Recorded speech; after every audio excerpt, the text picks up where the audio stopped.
ঘরটা হঠাৎ নিঃশব্দ হয়ে গেল।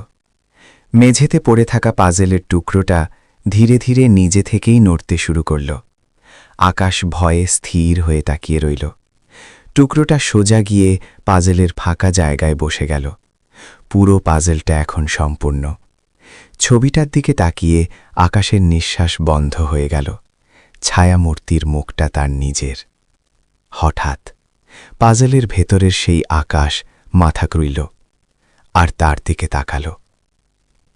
এবার তুই আস। কণ্ঠটা পাজেলের ভেতর থেকে আসছে। হঠাৎ আকাশ অনুভব করল কেউ তার পা ধরে টানছে। নিচে তাকিয়ে সে দেখল তার নিজের ছায়া তাকে টেনে নিচ্ছে।